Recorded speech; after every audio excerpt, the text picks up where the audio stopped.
ऋषिमुनियों की पावन धरती, देश धर्म का नाता है। कहते सारे लोग यही है, वो हमारी माता है। जाग उठो ओ भारतवासी, जाग उठो ओ भारतवासी, गौ पर छुरियां चलती है। बंद करो गौ माँ की हत्या, सारी जनता कहती है। बंद करो गौ माँ की हत्या, सारी जनता कहती है।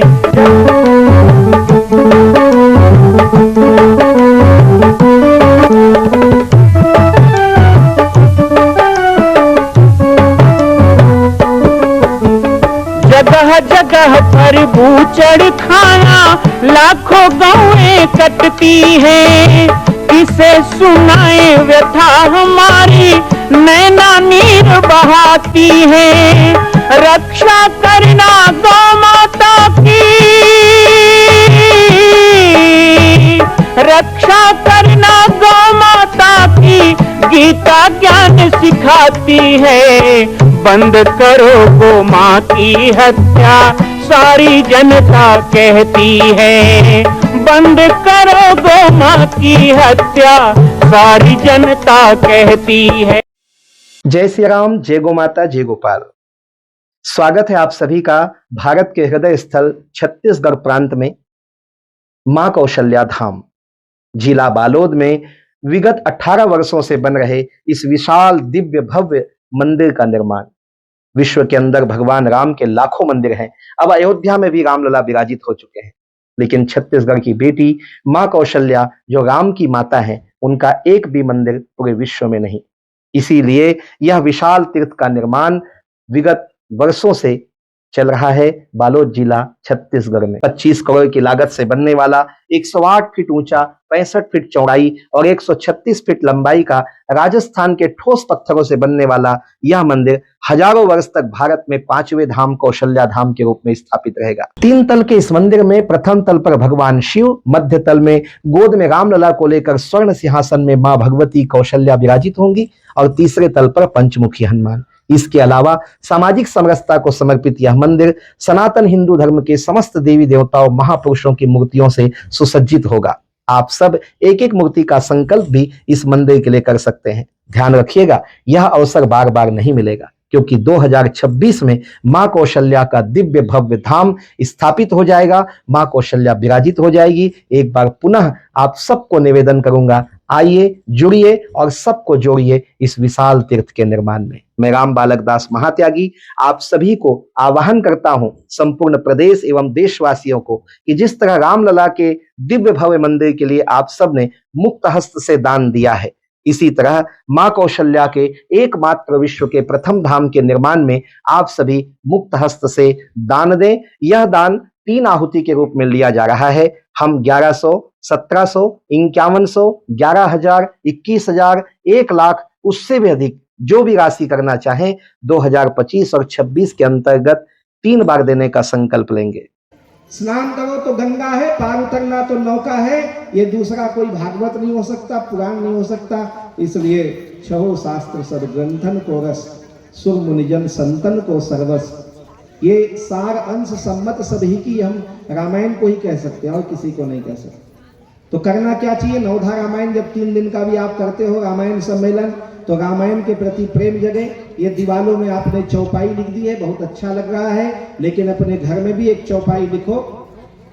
बच्चे की कॉपी जब देते हो ना 80 पेज का खरीद के, तो पहले मंगल भवन अमंगल हारी 1 लाइन लिख के अपने बच्चे को देना। रामायण की चौपाई लिख दोगे ना तो उसकी विद्या कभी कम नहीं होगी, कोई टोना टोटका की जरूरत नहीं पड़ेगी।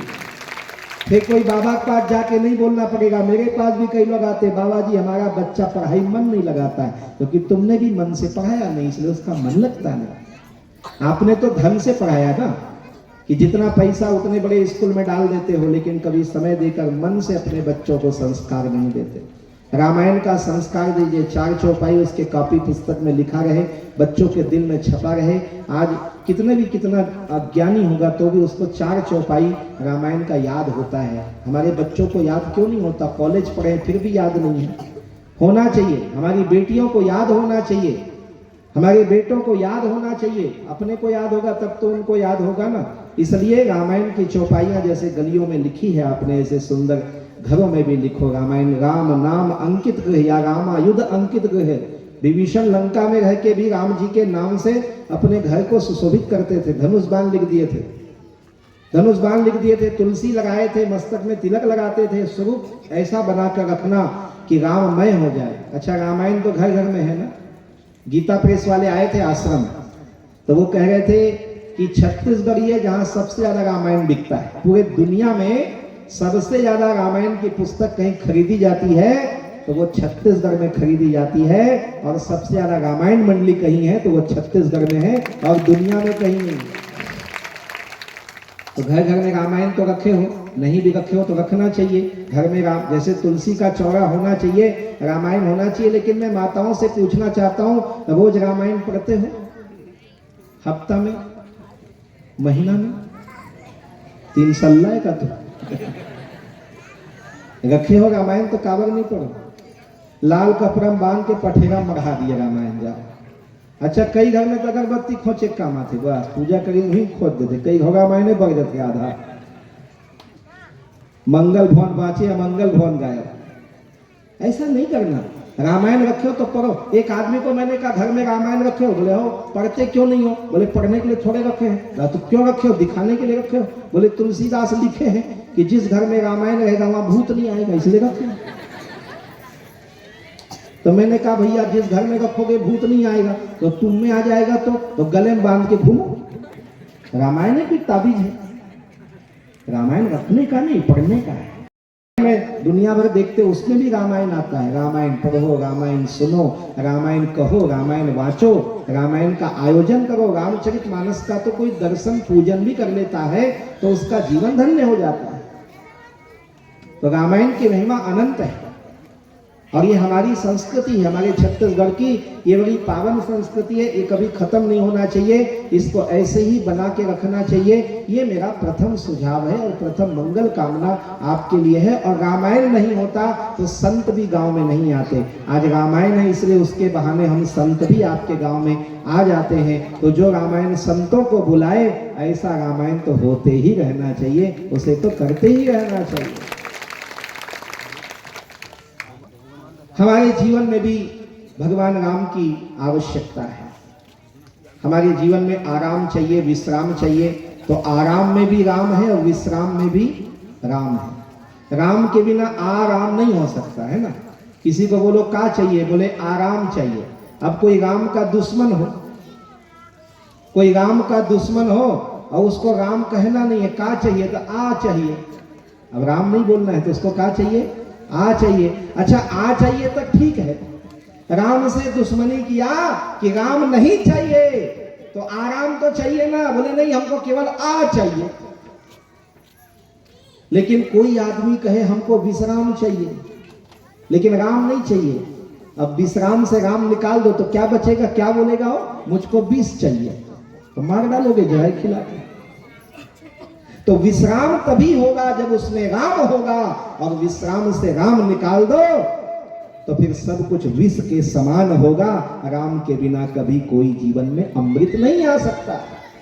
इसलिए आराम चाहिए तो, विश्राम चाहिए तो, विराम चाहिए तो हमें राम चाहिए। इसलिए राम के बिना हम नहीं हो सकते। राम क्या है? धर्म है। रामो विग्रहमान धर्म शास्त्रों में कहा गया। रामो विग्रहमान धर्म। राम के बिना यदि जीवन जी रहे, राम का मतलब भगवान राम वो नहीं जो दशरथ के पुत्र हैं। एक राम दशरथ कर बेटा, एक राम घट में लेटा, एक राम ने जगत पसारा, एक राम है जग से न्यारा। कितने प्रकार के राम हैं, लेकिन यहाँ शास्त्रों ने कहा रामो विग्रहमान धर्म, तो इसका मतलब है जो मेरे जीवन में धर्म है वही राम है। अब उससे विमुख हो गया तो फिर नाश है। रावण का नाश क्यों हुआ? रावण ज्ञानी था, रावण घमंडी था, रावण धनी था। आपके पास 1 तोला सोना हो तो घमंड करते हो। रावण के पास तो सोने का घर था, लंका थी, नगरी थी, तो कितना बड़ा पैसा वाला था, कितना ज्ञानी था, प्रकांड विज्ञान था, इतना बलवान था, कैलाश को उठा लिया, शंकर को ले आया उठा के। इतना ज्ञानी ध्यानी और महान बलवान धनवान क्या चीज की कमी थी रावण के पास? एक चीज की कमी थी, उसके पास राम नहीं था। राम अभिमुख असहाल, उसकी पत्नी ने कहा राम अभिमुख असहाल तुम्हारा, रहा नकुल को रोवन हारा।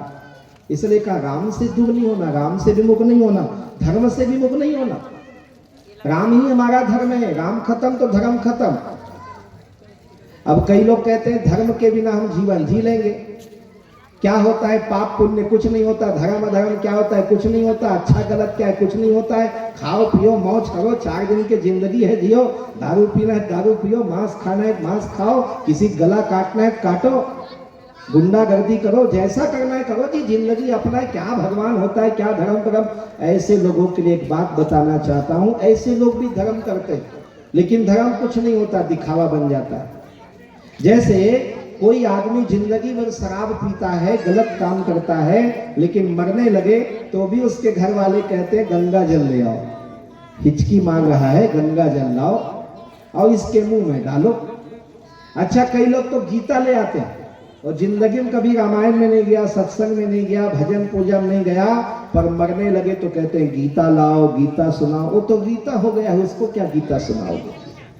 अच्छा, कई तुलसी पत्ता लाते हैं, उसका मुंह खोलो, ठूसो, डालो। ये सब करने से क्या मुक्ति मिलेगी? ये सब करने से क्या हमको आराम विश्राम मिल जाएगा? मात मृत्यु पितु समन समाना, मैं मानस से ही बोल रहा हूं। मात मृत्यु पितु समन समाना, सुधा होई विष सुन हरि जाना, मित्र करई सतरिपु के करनी, ताक हो विबुध नदी बैतरनी। जयंत का चरित्र देखिए ना, गंगा का पानी भी मुंह में डालोगे तो उसको मुक्ति नहीं मिलेगा। कौन व्यक्ति के लिए? जो धर्म से विमुख है, क्योंकि ताक हो विबुध नदी बैतरनी, उसके लिए गंगा जमुना भी बैतरनी के समान है, कर्मनाशा के समान है। तो करना क्या चाहिए? तो फिर रामायण कहता है कर्म प्रधान विश्व करी राखा, जो जस करई सो तस फल ठाका। अब बात आ गई मतलब की। फिर करना क्या है? अपने कर्म को ही बनाना है। हमारा कर्म जैसा होगा, देखो मेरे पास बहुत लोग आते हैं, मुझे दुख है, पीड़ा है, दुख हर लो। अभी गाड़ी से उतरा नहीं था, 2-3 लोग शुरू हो गए। हालांकि जानते हैं मैं बागेश्वर बाबा नहीं हूँ, जानते हो मैं टोना टोटका वाला नहीं हूँ, जानते हो मैं फूंक झाग वाला नहीं हूँ, मैं तो सीताराम करने वाला बाबा जी हूँ, यज्ञ पूजा कर्म योगी हूँ। लेकिन मेरे पास भी आए तो दुखियारा आदमी क्या करे? ये दुख है, वो तकलीफ। ये दुख आते क्यों है? दुख पैदा कैसे हुआ? उसको जान लोगे तो जिंदगी में कभी दुखी नहीं रहोगे। दुख आता कैसे है जान लोगे तो कभी दुखी नहीं होगे। दुख का कारण कोई दूसरा नहीं होता है माताओं बहनों, दुख का कारण आप स्वयं हैं। बोए पेड़ बबूल का, अभी धान बोए थे ना, तो गेहूं कतेकन हुई? धान बोए थे, गेहूं कितना हुआ पूछो तो गलत लगेगा कि नहीं लगेगा? कहाँ बो रहे हो जी? हम गेहूं लगा रहे हैं। अच्छा, कितना काठा चना होगा? अरे गेहूं लगाएंगे तो चना कैसे होगा भाई? यदि आप धान लगाओ तो धान होता है, गेहूं लगाओ तो गेहूं होता है, तो आपको दुख क्यों होता है? जरूर दुख लगाए हो तभी होता है। हा? दुख लगाए बिना हो गया? सुख और दुख दोनों हमसे है। रामायण कहता है काहु न को सुख दुख कर दाता, निज कृत कर्म भोग सब भ्राता। दुख का सृजन मैं ही करता हूं। यदि मैं सुखी रहना चाहता हूं तो मैं दूसरों को सुख देने का प्रयास करूं, मैं किसी को दुखी ना करूं, किसी तरह से भी ना करूं। ये संकल्प लेना चाहिए। ऐसे मानस के आयोजन होते हैं तो इस पंडाल में आकर के तो चांडाल का भी जीवन बदल जाना चाहिए, तभी इस पंडाल का अर्थ है। ये वही पंडाल है ना जहां वाल्मीकि डाकू था तो संत बन गया, वही पंडाल है ना जहां रत्नाकर अंगुलीमाल जैसे लोग डाकू थे संत बन गए। ये वही पंडाल है ना जहां पे सत्संग के कारण बड़े बड़े सुधर गए। तो हमारे जीवन में कोई प्रकार का भ्रम है तो मिटना चाहिए। तो एक संकल्प इस पंडाल से लेना चाहिए, मैं किसी के दुख का कारण नहीं बनूंगा, दूसरों के लिए थोड़ा दुख भी सहना पड़े तो सह लूंगा। कभी कभी होता है घर परिवार में थोड़ा अपमान भी हो जाए तो सह लेना चाहिए। ज्यादा अहंकार में आके, घमंड में आके उसको उल्टा जवाब दे देना, तपाक से बोल देना, ये रामायण नहीं सिखाता। रामायण तो कहता है धीरज धर्म। सबसे पहला धीरज है ना। धर्मात्मा में भी धीरज नहीं होगा तो परशुराम बन जाएगा, वो भी सबकी मुंडी काट डालेगा। धीरज के बिना धर्म बेकार हो जाता है। इसलिए धीरज धर्म मित्र अरु नारी आपत काल परिख्य उचारी। मैं माताओं से भी निवेदन करूं, आज घरों में बड़ा कलह हो गया है और कलह के लिए हम दुखी रहते हैं, फिर एक दूसरे से झगड़ा करते हैं, फिर घर में फूट हो जाता है, फिर बांटा हो जाता है, फिर गरीबी हो जाता है, फिर मां कौशल्या के धाम का निर्माण प्रारंभ हो चुका है, अब 2026 में पूर्ण होने वाला है। अरे अंगद हनुमान नहीं तो गिलहरी तो बनिए। एक छोटा सा संकल्प आप अपने मां भगवती के लिए नहीं कर सकते हैं? यदि आप राम भक्त हैं तो मैं चाहूंगा कि मां कौशल्या के धाम के निर्माण के लिए आप अपने जीवन का एक अंश जरूर समर्पित करें। आइए हमारे नीचे चल रहे व्हाट्सएप नंबर और अकाउंट डिटेल पर संपर्क करके अपने जीवन का एक अंश लगाकर आप भी पुण्य के भागी बने। मैं राम बालक दास महात्यागी, मां कौशल्या धाम, जिला बालोद, छत्तीसगढ़ से। मां कौशल्या की पावन जन्मभूमि छत्तीसगढ़ प्रांत में बालोद जिला में स्थित है श्री सर्वसिद्ध शक्तिपीठ जामड़ी पाटेश्वर धाम। परम पूज्य सद्गुरुदेव राजयोगी बाबा जी की तपस्थली श्री पाटेश्वर धाम और विश्व के अद्वितीय मां कौशल्या जन्मभूमि मंदिर निर्माण का दर्शन करने और इसी प्रकार समसामयिक विषयों पर अपना ज्ञान वर्धन करने के लिए और 10,000 गायों के लिए बनने वाले श्री हनुमान नंदीशाला गो अभ्यारण्य का समाचार प्राप्त करने के लिए आप सभी देखते रहें YouTube चैनल पर राम बालक दास, और हमारे चैनल को आप सभी सब्सक्राइब करें, घंटी का बटन दबाएं ताकि आप सूचनाओं से जुड़े रह सकें। जय श्री राम, जय गौ माता, जय गोपाल।